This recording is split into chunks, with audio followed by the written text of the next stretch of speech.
when you started this parachute training, were you afraid of? Yes. Were you afraid? Never conquered it. We went to Ringway, and they took us to Totton Park, which is where they hold the flower shows, as a canopy with a round circular hole, and there were 4 of us and the instructor, and they take you up about 700-800 feet, and I always remember, I think I was number 3. Anyway, we stood up, and the first lad gets in the dunes, go! So I could see him hurtling down. I thought, oh my God! Anyway, you did it. Because if you didn't, you had to carry that parachute back and hand it in to these little wafts. And no fellow was going to admit that he was that frightened. Anyway, as I say, we did 2 of those. Then it took us up in the old Whitley, which was one of the old 2-engine bombers with a hole in the centre. And you always hoped that you were the odd number this side, so that because if you were, I beg your pardon, the other side, if you were the even number, when you pulled yourself out and down, you were blown away from the plane. But with the Whitley, when you went down, the blast of engines hit you, usually finished up with your feet in the rigging lines, so you had to kick your way out. And they photograph you in the plane, and I thought I'd made a beautiful exit. And what was he got to me? Number 7, he said. The only way I can describe him, and it stuck in my mind, he came out like a spifflicated crab. Arms and legs all over the place. I thought I'd done such a textbook exit, you know. Yeah. When you before you did the jumps from planes, what jumps did you do on the ground? So did you do jumps from, I don't know, boards? Barrage balloon jumps was very frightening, to be truthful, because it was a sheer drop. When you jumped out of a barrage balloon, you hurtled straight down the ground. There was no noise, everything was quiet, and you went straight down. But you did 2 of those. But in the old Whitney aircraft, as I say, if you were the odd number and you were facing the engines, usually if you rung the bell, that they called it, that means caught your chute on the rim and got a broken beak, it was going to cost you £1 for everybody in the plane. So that was a standard rule, was that. So everybody made sure that they got into the middle of the aperture. So we did 2 jumps from Whitleys, and the rest were from Dakotas, in groups of 5, and then a group of 10. The training in the plane was, you had a static line. And I saw one fatality, that if you didn't obey the rules, it could quite easily happen. This lad had somehow got a static line under his harness of his equipment, so that when he left the plane, he was left dangling. It was as simple as that. And they couldn't get him back in, and they circled round and round. Everybody on the ground were watching it as well. And the poor devil was getting buffeted against the side of the Dakota. And that was because somebody hadn't checked that the static lines were clear, because they were attached to the chute. Well, if your static line was underneath your harness, that was it, because it couldn't open the chute, and you jumped out and you were left dangling there at the end of the static line. And that's the only time I saw a fatality, to be truthful. Not during the fighting. I never saw a Roman candle. But, apparently they could happen, but at Netherhaven we did most of our training. They were all wafts that did it, and they were all good girls. I don't think it was ever a faulty shoot. But then we got the stage where we carried a kit bag strapped to your leg, and it was with a pin and a rope attached to your belt. So when you went out, and your rifle was attached to the other leg, so when you went out, you pulled the ripcord, lowered down your kit bag, lowered down your rifle, and then got hold of your, you had to do it quickly, because you were usually, I think ours was 700 feet, usually it dropped us from. So you had a minute or so to get mobile and do your trick, if you will.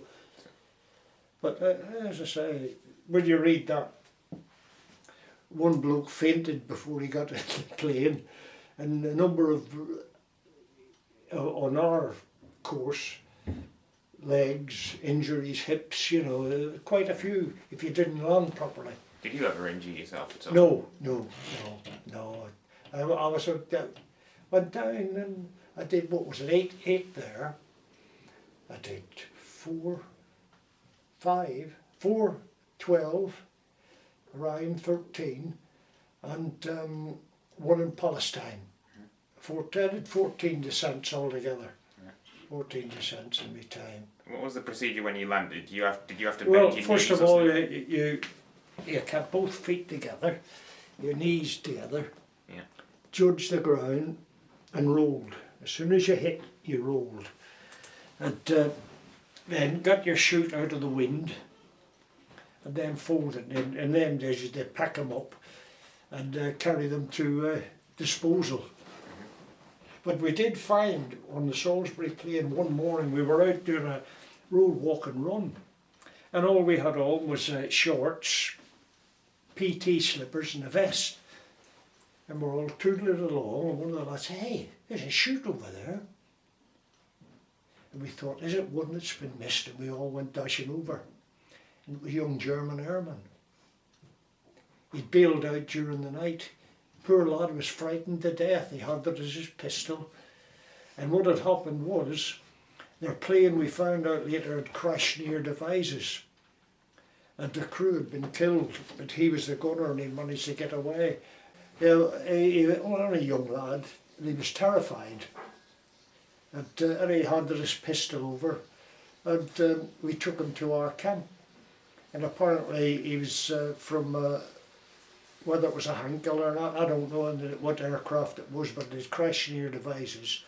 And the other members, there was two other crew members had been killed. And he was allowed to go to the funeral. As I said, they were buried at a little cemetery at Netherhaven, down the bottom of the road from the airfield. Whether they're still there or not, I don't know. And then this lad would have been packed off to a prisoner of war camp. But we weren't allowed to keep the chute. But just one story. With the Americans we cut down in the Rhine crossing, we must cut down, 12, 15 of them who've been killed hanging in the trees. And they have emergency chutes. They had 2 chutes. So I thought, I'm having this one. So I said, I remember saying to the corpse, "I'm sorry mate, I'm having this." And I took his chute, took his pistol, and we laid them all in a row waiting for their fellas to come for them. And I carried that chute all the way through Germany in a trailer, in one of the trailers where we kept sleeping bags. But when the war ended, we were flown home. And that came by sea, did they?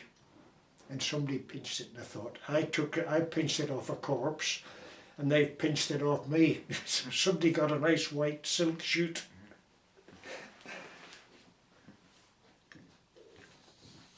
So I know you said you were scared, but when you jumped out of the plane, and you sort of got the parachute like that, what did it feel like just to see all the land all around you? Oh, wonderful. Once that chute opens, you're king of the May. You look down and you think to yourself, lovely, lovely, lovely, because you were a bit apprehensive before you went, but once it opens, you were right. Now, at parachuting, if anybody said that they weren't nervous, I think they're lying. Because I never really conquered fear. I did it, I wouldn't say I ever conquered fear of it. And when I told an instructor that at Ringway, he said, you keep on being like that. Just do what you're told to do and you'll be all right. He said, I've done 300 odd and I'm still here. And the Royal RAF sergeants that were instructors at Ringway, that he was right, because most of the accidents that happened were people who didn't carry out all the checks that were necessary. You know, you used to lift the fella in front up, 7 okay, 8 okay, 9 okay. That was before you all moved up to the door. So as they were too confident, they didn't check everything was okay. Yeah, everybody checked. Yeah. And how many people would be in one of these planes you were on? Planes. Yes, well, 20 of us. 20. Usually 20. At Dakota, usually 20 men, and the hawser glider was 30, or a jeep, a trailer, and 5 men. It would hold a jeep and a trailer and 5 men, or a 6-pounder gun, 6-pounder anti-tank gun. But they then switched them to the big Hamilcar gliders. They started coming in, huge things they were, carried a light tank, or a heavier gun, so at least you had something to fight tanks with a 6-pounder.